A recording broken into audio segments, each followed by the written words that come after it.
This is an Empty Closet Radio podcast. Get more at facebook.com/emptyclosetradio. It's so camp. Stop laughing at me. It's not even funny. Yes, it is. Hi, I'm Andrew. And I'm Sam. And this is The Empty Closet. The show for everyone, whether you're in the closet Or out and proud. or somewhere in between.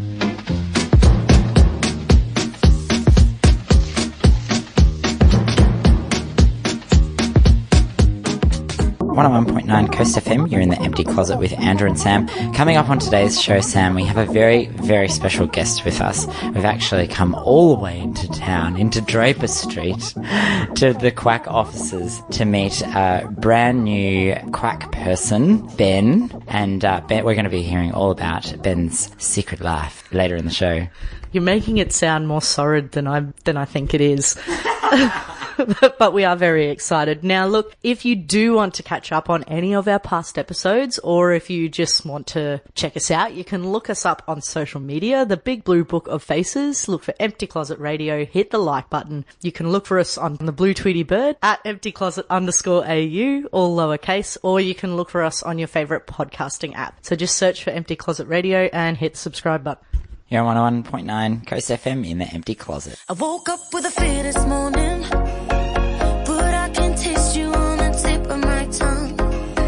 Empty Closet Radio. Listen to us using your TuneIn radio app on your smartphone. Very smart. Yeah, you know, your songs got me feeling like I'm 101.9 Coast FM, you're in The Empty Closet with Andrew and Sam, and joining us in the closet is Ben Dawson. You're the new Quack person. Yes, welcome to the closet.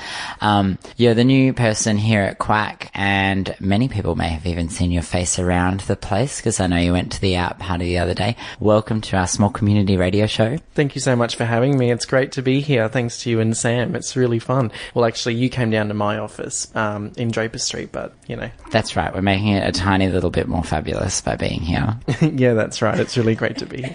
But anyway, what would you like to know? So, I guess probably what a lot of people are thinking is like, who is this Ben character? Where has he come from? I heard that you've come from the Northern Territory, is that right? Yes, that's right. All the way from big sunny Darwin. It's like about, 2-hour flight away, but North Australia, so I'm used to the weather. This is totally the first time I've ever heard anyone say that Darwin's big. Yeah, but you're a giant city boy. You're the sort of person who goes, Cairns is a small town because you came from Melbourne. In my defence, I call the inner city of Melbourne a town as well. But you did were you doing community stuff up there? What sort of stuff were you doing? Yeah, so I lived there for about 4 years. I was working for the NT government, and I did a lot of community development work when I had my roles there. So when Quack put out an expression of interest for a community development health promotion officer, I thought, well, why not put my skills to the test over in Cairns? Because we've always wanted to end up in Cairns, my partner and I. So was lucky to get selected, I suppose. And I feel really blessed that I can do more for the LGBTI community too. Well, we are super excited to have you. We do want to get to know you a little bit more. So we've got some just some fun questions. Don't take them too seriously, but we want to get to know you properly. So, I found some fun questions. I'm interested to know the answers, and I haven't told Ben any of the questions, so it's all very spur of the moment. At which store would you like to max out your credit card? Myers, obviously, because there's no Myers in Darwin. Oh, goodness me. I was going to bet that yours was IKEA, to be honest. Maybe. Which storybook or cartoon character turns you on the most? Turns me on. Are we talking about sexy manga here, or no? Just do you know what? My favourite cartoon character is SpongeBob SquarePants. Just letting you know. Oh my god, I have another friend who really, really loves SpongeBob, but the rules of physics do not apply in SpongeBob SquarePants. The world of Bikini Bottom is definitely not in the real world. No, it's not at all. It's what is the sponge doing? And then sometimes they'll drink water underwater. I don't get it, but that's fine. They do have David Hasselhoff, don't forget. Do they? Wait. Yeah. Which character does he voice? No, literally, sometimes they're above the water and there's David Hasselhoff, as David Hasselhoff in live. He's not animated. Oh my god. Okay, well I'll have to check that episode out. What was your favourite TV show when you were growing up? Probably Cat Dog, because I love animals. Cat Dog. That's like where one end was a cat and one end was not, right? Yeah, that's right. One end's a cat, one end's a dog, but you don't think about the physics again. It's just about animals and craziness and whatever. So, yeah. If you had to name a movie title for your life story. Ben and the Restless. How old is the oldest pair of shoes in your closet? Oh my god, I buy heaps at once. How old? I'm trying to think. I actually think 2 years old, the shoes I'm wearing now. Oh my god, that's a really good record. I reckon if I had to answer these, Sam, like my oldest pair of shoes is like years and years. I would be like 10 years old, I reckon. Yeah, but, you know, sometimes that just means they're the special pair of shoes you don't wear often, and sometimes it means that you're a bogan and you never replace your shoes. Like, it doesn't really specify. What is the nerdiest thing you do in your spare time? Nerdiest thing is I have an app on my phone that I use to look at the night sky and look at all the names of the stars. How nerdy is that? I love it. Well, you'll be able to see heaps of stars up here. Goodness, there's more than I could see in Melbourne. What, if anything, have you re-gifted? Hopefully none of my relatives are listening to this. My mum once bought me a clock, right, and it was pink, and it had 2 poodles on it, and she obviously got it as a joke present. I don't know if she's being serious or not, but I re-gifted it to my mother-in-law. Is that bad? I don't know. They're never going to find out about it. I don't know. It's more the thing of if you gift it back to the same person, that's the problem. Like, but if you gift it onto someone that they're not going to see that thing, it doesn't matter. Have you ever accepted a dare that you've later then regretted? Yeah, but that probably, like, you know, what happens in high school stays in high school. I think it was about kissing a woman, actually, when I was about 17. Oh, sorry, a girlfriend, yeah. Oh, not being true to yourself, my goodness. Now, for the most important question, because we are running out of time for this, but which way does your toilet paper hang on the wall, over or under? It hangs over, and that's only because my grandma taught me to do that, but it really stuffs up with me when people change the brand of toilet paper. Like, once my mum actually got poo emoji toilet paper, and that really fucked with me, but... It's really not the best, is it, when you've already got, like, the symbols on there, isn't it? I was going to say, did you know that according to the patent for toilet paper, over is the correct way to hang it? It's actually specified. Yes, I've been right all of these years. You're on 101.9 Coast FM. You're in the Empty Closet with Andrew and Sam.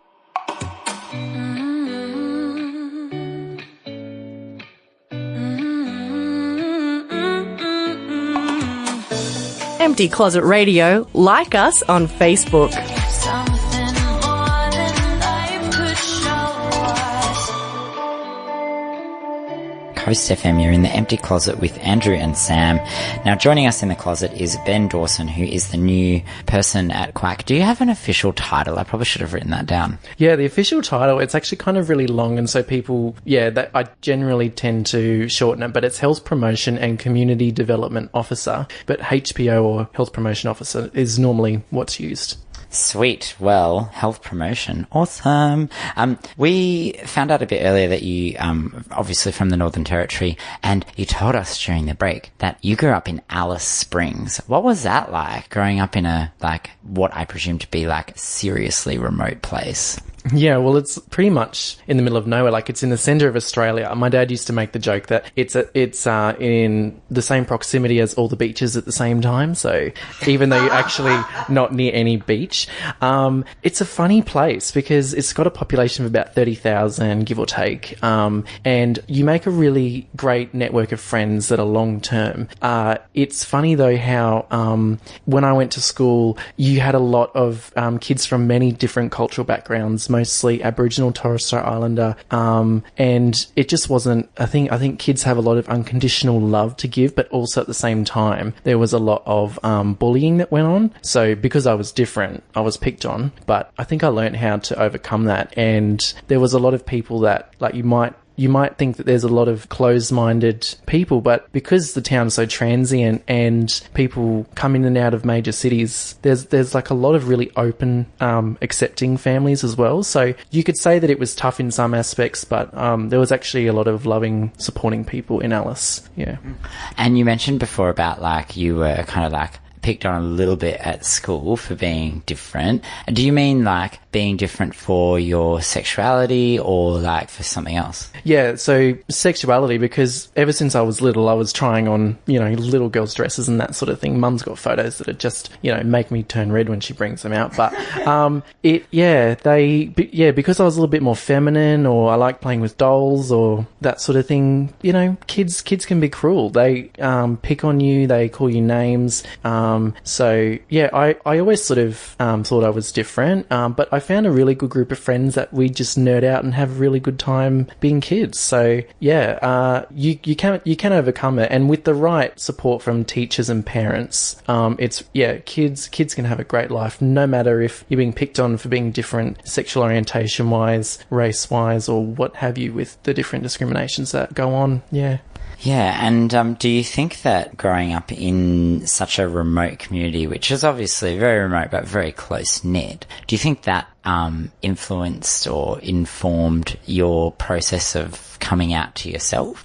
It probably in the way that you don't have like a lot of families or role models that are gay. So in that sense, I didn't really know if it was normal growing up, and especially in your adolescent, your teenage years, you get confused about thoughts and feelings, and it's not until I was really lucky my parents supported me, and they just said it's normal, it's completely fine, and you've actually got a gay godfather, and he came and visited me and sort of went through some things, and that just was a real turning point as a young teenager, that just someone to sit down and say, it's okay, it's normal, you can be attracted to whoever you like and we'll still love you. Even though the town had an element of, there's people into racing and all of those real, gruff sort of manly things, that people just sort of accepted me, even though I was pretty much the real small minority, especially as a young teenager. Do you think that being in such a small community really increased your visibility? I think that if I was in such a tiny community where everybody knew each other, it would make it that much more difficult, because you would just be thinking, oh my God, everybody's going to know about this. Yeah, it was really daunting. There was a lot of sort of pressure, because that's right, everyone knew everything about everyone. So as soon as it became a thing where you said, I'm happy to tell everyone who I am, then I had to be ready for all of those people to tell all of their friends, and then you might be at risk of people targeting you, but it didn't matter because I had such a strong network of friends. And in the end, I think people don't like seeing bullying in the schoolyard, even though some people might try it on and that sort of thing. But I mean, it was really nice to have a small community, because now that I'm older, I've got heaps of friends that I catch up with on Facebook, or that you might run into in the street if they're visiting Cairns or Darwin, and they actually really want to be friends with you because they remember the good times about those really primary years and high school years. Yeah. You're on 101.9 Coast FM. You're in the Empty Closet with Andrew and Sam, and joining us in the closet today is Ben Dawson, who is the new Health Promotion Officer at Quack here in Cairns. Something in the water so deep, swimming around my mind, taking up my time. Empty Closet Radio, because no one else wants to be stuck in the closet. God.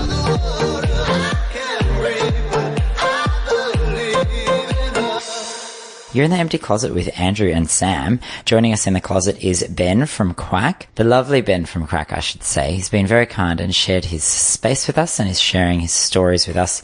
Now, Ben, I hear that you've been very, very active just lately in putting together a few community meetings. How have they gone? Yeah, really interesting actually. I did one in July, so it was pretty much a way for me to get to know a lot of people at once, but also to bring people together and for them to tell me what do they want to see Quack do in the North Queensland community. So that was really good because we came up with a bunch of strengths and weaknesses about Quack and what opportunities going forward it might have. And the one, we actually did a community meeting yesterday afternoon, which you were there as well, actually. And it was really awesome because we got service providers such as places that provide support for LGBTI people. They came and gave a bit of a presentation on what they do, and they actually got to meet some key LGBTI event holders, and they all sort of looked around at each other and said, oh, it's great to put a face to the name, it's great to meet you, and just, you know, break down that barrier and really get to know one another as well about what's coming up in the community. So it was really good for me to learn more about those local sort of drivers as well.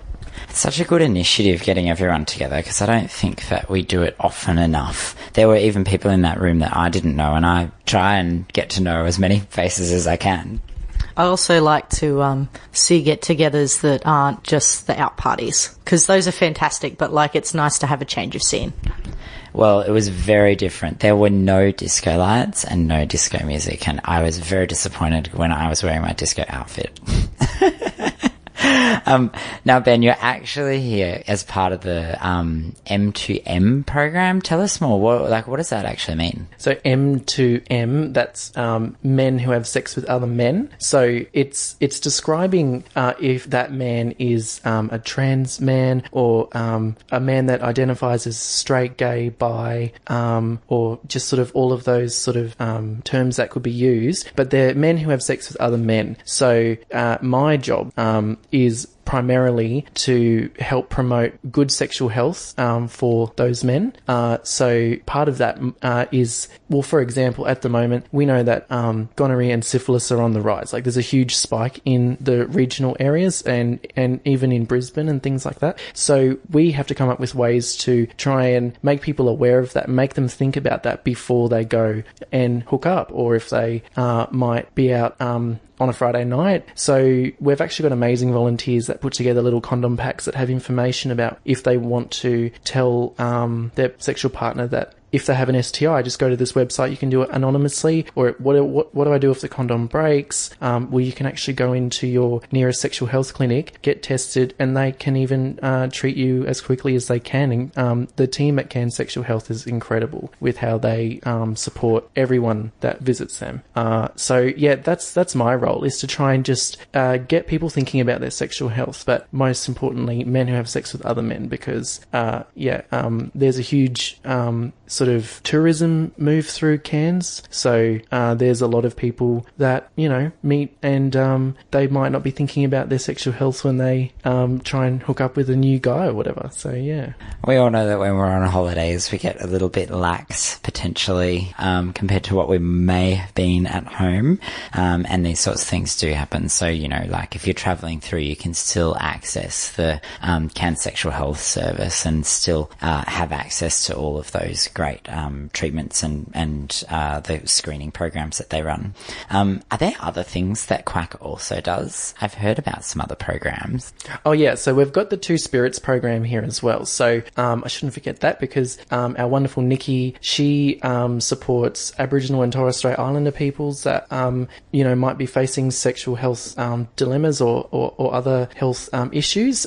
So she also travels to Indigenous communities and does outreach to those people as well. Actually, today she's in Yarrabah meeting a few different community leaders and stuff. So we also run the Gay Man's Periodic Survey, which is done Australia-wide, and that runs out of the Kirby Institute and University of New South Wales. And up in North Queensland here, it's my job to work with a team of recruiters that try and get as many men who have sex with other men to fill out the survey, so that that information can be fed. It's really critical information fed back to the university, which they then publish, and a lot of direction in sexual health in Australia is actually drawn from that data. So it happens once a year. It's actually happening through the months of September, and then also for Pride Week in October. Fantastic. Well, we're going to get you back on later on to tell us more about that closer to the time, and how people can participate, because it is quite important. You're on 101.9 Coast FM. You're in the Empty Closet with Andrew and Sam and Ben. It's 5 a.m. and I'm on the radio. I'm supposed to call you, but I don't know what to say at all. Empty Closet Radio, facebook.com/Empty Closet Radio.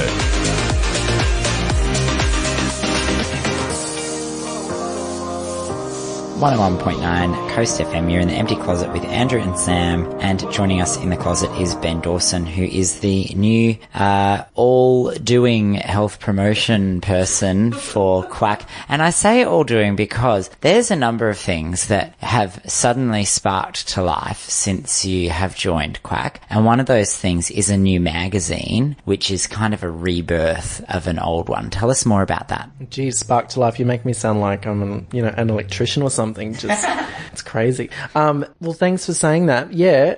When I got here to the Quack office, I found that there's a magazine that used to be published, the Culture magazine. It stopped being published. I think a lot of people sort of think that a lot of media is now just on social media, online email, and on websites, but there's still a lot of members out here that really want to see like physical hard copy of something. So I worked together with a few people, and they helped me put together the first issue of the little Culture magazine that we have.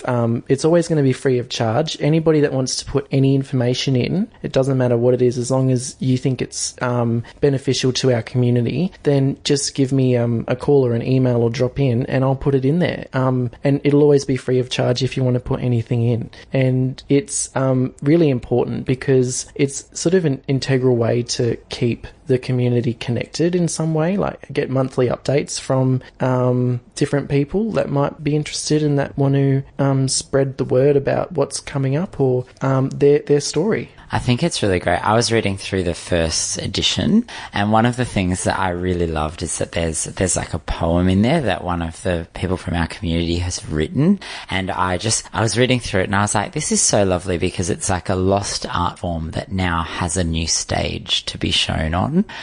So I like kudos to you for including that. But also, are you looking for more things like that? Like if people are authors or artists or that sort of thing, how do they kind of get in touch to contribute to the magazine? Yeah, that's right. So we really want all content from the community for the LGBTI readership in North Queensland. Get in touch with me. You can either give me a call, 40415451, or email me at bdawson@quack.org.au, and anything you want to put in there at all. I'm encouraging all art forms. So yeah, poems, stories, any sort of narrative or posters or anything you want to put in, then just feel free to get in touch. And I just want to grow it so that the community can own their own newsletter again. Well, I'm going to be working on my interpretive dance moves to send to you for the magazine. I'll be photographing that so that it can be published. No, we should turn it into a little comic. Oh, that's what we need in the magazine. We need someone out there who can draw to do like a little bit of a comic each time that it gets published. Just something fun, like, a 3-frame joke or something. That would be fun. Yes, that sounds awesome. It's like Condom Man, like that old comic that they used to do at Quack. Yeah. Well, he still is on posters. I've seen Condom Man on posters in the Sexual Health Centre. And there's also another one. There's like the woman superhero as well, but I can't remember her name. Yeah, it's Lubarella. I used to think it was Lubalicious, but I get confused between those two anyway. It's all much the same. So it's Condom Man, Lube Lady. Yeah, Lube Lady's a good one, actually. We'll do a comic book. It's going to be Andrew and Lube Lady. What do you think? I don't know. That sounds like the kind of comic I couldn't show my mum. No, it'll be Andrew and Lube Lad if we're going to be, Yes, Lube Lad. I'd be up for that. Yeah, that'd be great. Yeah, Lube Lad sounds like it's right up your alley, actually. I like that one. Literally. You're on 101.9 Coast FM. You're in the Empty Closet with Andrew and Sam and Ben.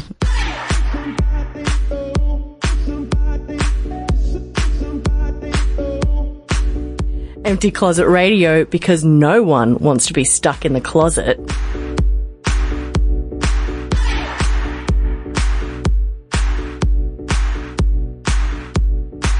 Oh, I want something just like this. 101.9 Coast FM. You're in the Empty Closet with Andrew and Sam. And joining us in the studio is Ben Dawson, who is your new contact person for the Quack M2M program. Or, you know, just like anything to do with Quack, feel free to drop by the Draper Street office.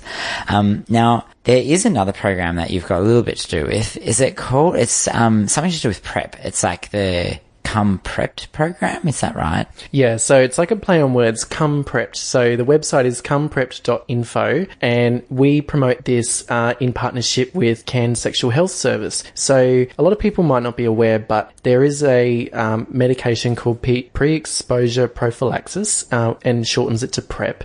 So that is actually being trialled in Queensland. That's being actually driven from our Cairns Sexual Health Service office for the whole of Queensland. And the government has put a trial of up to 2,000 people to be on this medication. It's actually free of charge to the person on the trial, and I think there's only a few hundred spaces left. So it's a prevention sort of medication.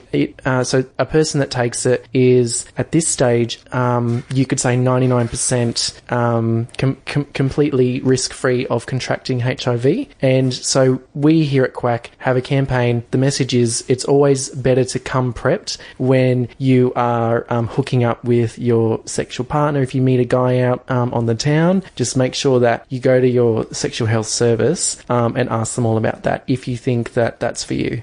There are so many spelling errors in the title. Unbelievable. But we've talked about Prepped a little bit on the show before, haven't we, Andrew? Yeah, we have. I'm on it. Yeah, we've had personal stories from Andrew and his pill regime, I guess, for lack of a better term. Pill regime? You make it sound like I've got like one of those little Webster pack things in my bathroom waiting to be like, oh, this one's for Tuesday lunchtime, this one's for Tuesday dinner. No, it's not anything like that. It's like one tablet a day. It's so not a big deal. And it means that then well, this is the way that I look at it, is I remove the decision for practicing safe sex away from the moment when perhaps that's the last thing on my mind.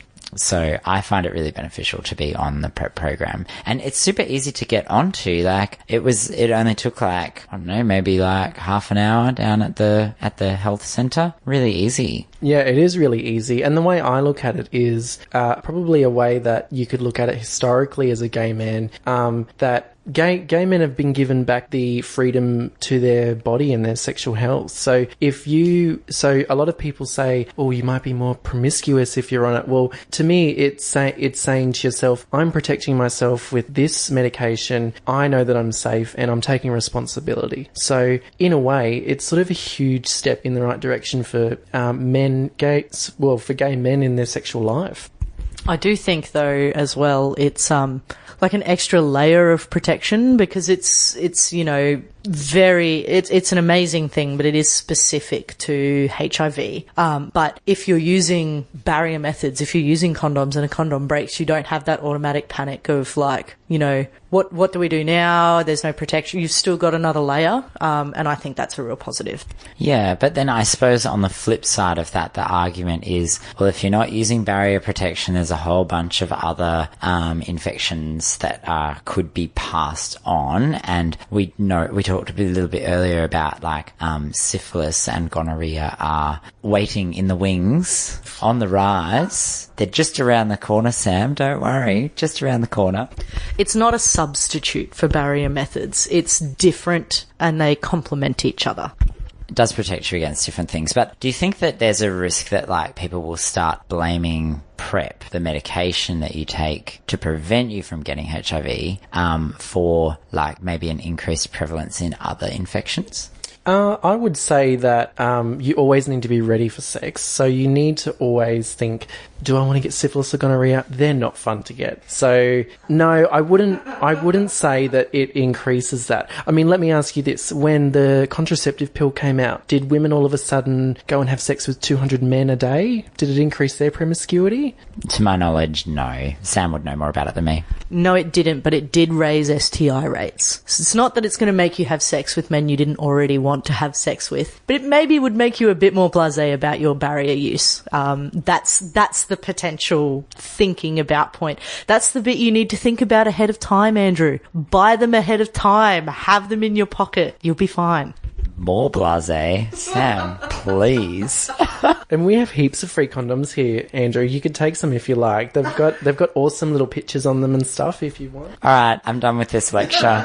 101.9 Coast FM, you're in the Empty Closet with Andrew and Sam.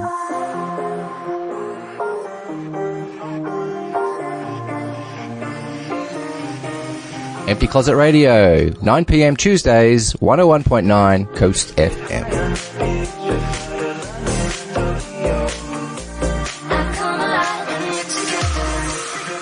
101.9 Coast FM, you're in the Empty Closet with Andrew and Sam, and joining us in the closet is Ben, who is the new all-singing, all-dancing quack person. No, he doesn't really sing and dance. He just does a lot of other stuff in the community.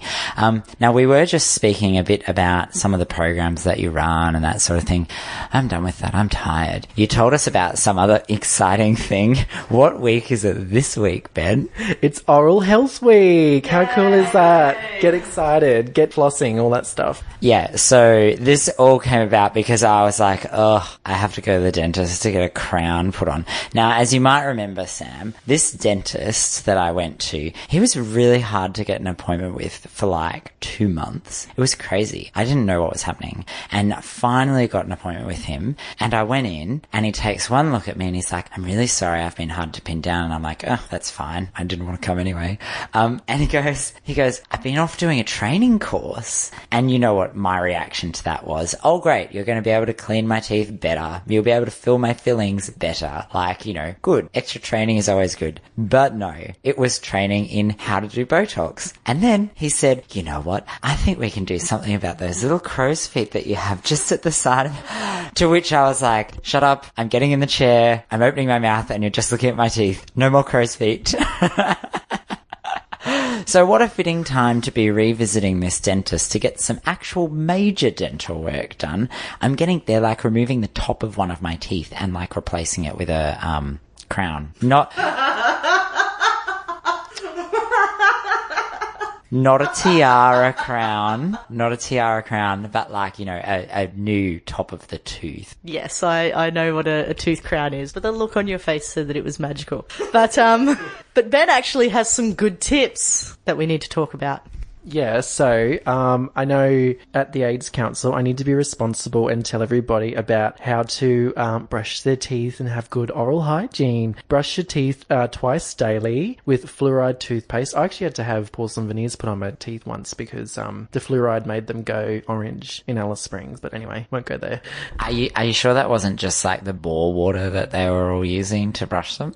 No, it wasn't. It was something else. Conspiracy theory coming on here. But, use floss at least once a day. I learned something about flossing the other day. This is from the dentist. No. So this is from the Botox dentist. He was like, I want you to floss more. And I was like, yeah, I know. I just always forget. And he's like, you know what you don't forget? You don't forget to brush. So what you should do is floss before you brush instead of flossing after you brush. And then you don't forget to do it. You're meant to floss before you brush. Like, that's the proper order of doing stuff. Well, but everybody always says, like, brush and floss, so you can see why I was thinking I had to do it after. This is true, and you also brush your gum line more than your teeth, because the gums, you need to keep your gums healthy as well, not just your teeth. Now, in all seriousness, can I say one thing? There's two more here, sorry. There's eat healthy and reduce sugary drinks. That's a big one. But also visit the dentist for checkups. But when it comes to brushing teeth, this is actually one of those things that's like, is it a sexual myth or not? But it's not a myth. Make sure, if you're having oral sex, that you don't brush your teeth before or after, at least for 2 hours before or after, because you can actually... 2 hours? Yeah, 2 hours. So, like, you just make sure that you don't...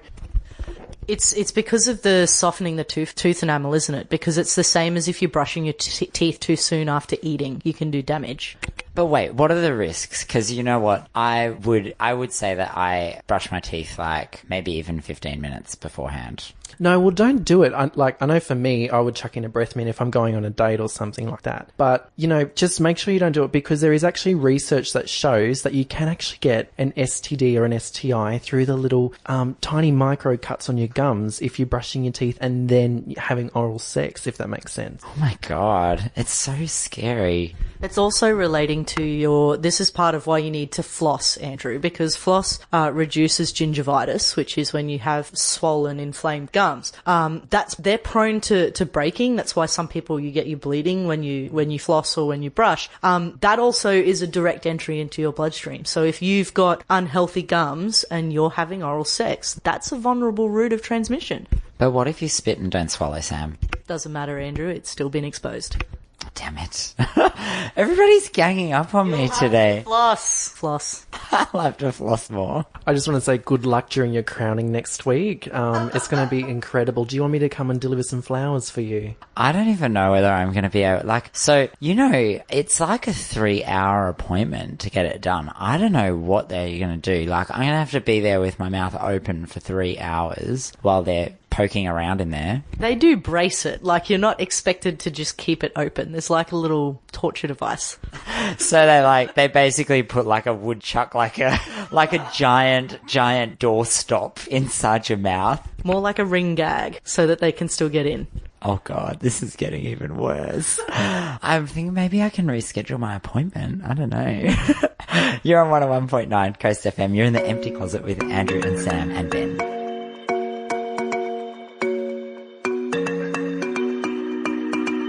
Empty Closet Radio. Follow us on Twitter. You're on 101.9 Coast FM. You're in the Empty Closet with Andrew and Sam. Just want to say quick thanks again. Thank you, Ben, for coming in and talking to us, or for us coming here, whichever way around we did it. Now, if you do want to catch up on the past episodes, or you've just tuned in on your radio now and you're like, oh no, I've missed my favorite radio show, you can look up our podcast. You just look for Empty Closet Radio on your favorite podcasting app. Hit the subscribe button, or you can follow us on social media. You look for the big blue book of faces, Empty Closet Radio, hit the like button, or the blue Tweety bird at emptycloset_AU, all lowercase. You're on 101.9 Coast FM, and you're in the Empty Closet. Blindly running in the dark, in my shadow, to those who played the part. Thanks for listening to The Empty Closet, brought to you by 1019 Coast FM Cairns.